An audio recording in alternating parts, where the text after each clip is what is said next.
আমারে মুরব্বী আছেন, বিশেষ করে আমার উস্তাদ সমতুল্য আমারে বাবা জানাছেন, আপনাদের এলাকারই গৌরব হুজুর কেবলা ফারুকুল ইসলাম সাহেব হুজুর আছেন। আমি যদি হুজুরের সঙ্গে চলি বা হুজুরের পেছনে পেছনে থাকি, কেউ যদি আমারে প্রশ্ন করে বাবা কেন থাকো, আমারে জিগাইলে আমি কই আমি ওনার সাথে থাকার কারণ হইল। বলে কি কারণ? কি কারণ? কারণ উনি একজন ভালো আলেম, উনি মাঝে মাঝে যে কথাগুলা বলবে এলেমওয়ালা কথা বলবে। শোনেন বাবারা, আমি মাঝে মাঝে কিছু ওহাবি হুজুরার লগে চলি, কওমি হুজুরার লগে চলি, আবার অনেক ভালো ভালো কিতাব বুঝি না বেড়াইতের লগে চলি। আমার অনেক সময় আমার অনেক সুন্নি উস্তাদরা জিগায় তোরে দি মাঝে মাঝে দি ওয়াহাবিরার পেছনে পেছনে ঘুরস, কারণটা কি? আমি কইলাম আপনার কাছেও ফরি, এরার কাছেও ফরি। কই এরার কাছে ফললে লাভ দেব কি? আমি কই এরার কাছে যদিও ফরি আমার ভিতরে এলেম কিছু নিতাম। আবার এ হুজুররা যারা ওহাবি এরা আমারে ফরায়, এরা কই তুই তো আপনার কাছে ফরিয়া দে ওয়াজে আমরা গাইলেবি। আমি হুজুর গাইলাম আমার কাম না, মানুষের হেদায়েত করা আমার কাম। কারণ গালাগালি কইরা কত মানুষকে দূরে সরাবো, গালাগালি না কইরা ভালো কইরা বুঝাইলে মানুষ আমার কাছে আইব।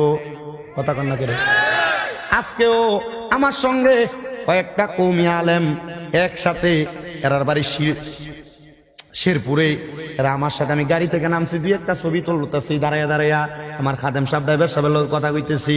এই টাইমে এরা কয়েক হুজুর আমরা কিন্তু আপনার ওয়াজ শুনি। ভাই সাহেব আপনার টুপি আর আপনার মুখের কথা তো এক না। জি গেলাম আপনার টুপি আর মুখের কথা এক নাম। কয় হুজুর আমি জানি আপনি আপনার মাথার সর্বনয় টুপি দেখা কইছেন আমরা আপনার ওয়াজ শুনি, এটা আপনার বিশ্বাস হয় না। হুজুর আমরা আপনার ওয়াজ শুনি। আমি কই আপনার মধ্যে অনেকে তো আমি বলে আপনার গালাগালি করি। কয় হুজুর কই আমার মা তো নিজে আপনার ওয়াজ শোনে, আপনি তো কোনোদিন গাইলাই তো হলাম না। আসলে আমি গাইলাই না, আমার লম্বা চুল দেখলে এরার মনে হয় কেমন জানি।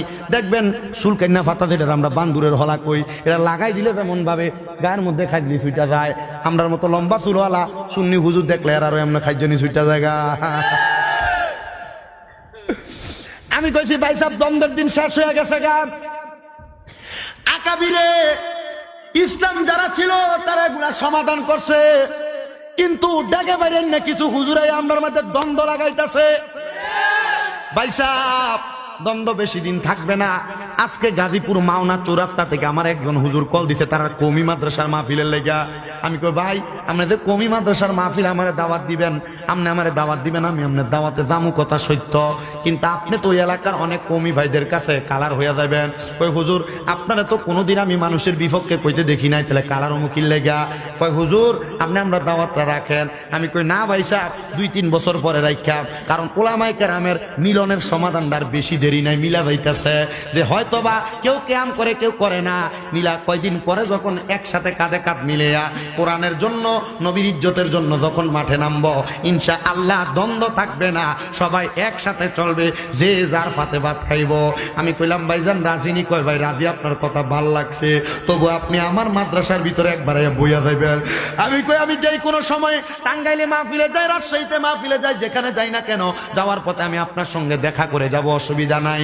মুসলমান চিন্তা করো, ওই আদব জিনিসটা যদি থাকে, ওই যে কথা বলতেছিলাম শেরপুরের আলেমরা কই হুজুর আমরা তো আপনারে মোহাব্বত করি, মানুষ দূর থেকে অনেক কিছু চিন্তা করে, আপনার কথা আপনার ব্যবহার আপনার কাছে ভালো লাগছে হুজুর, আপনি আমাদের সঙ্গে একটু খাস করে দোয়া করবেন আমাদের জন্য।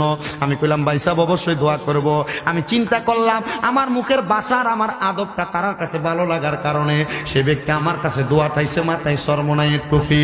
আমি চিন্তা করলাম আমার ব্যবহারে যদি একটা মানুষ আমার পথে আসতে পারে, হকের পথে থাকতে পারে, তাহলে আমি সুন্দর ব্যবহার করি, অসুবিধাটা কি? সুন্দর ব্যবহার দিয়া আমি মানুষের মনটা জয় করতে পারবো।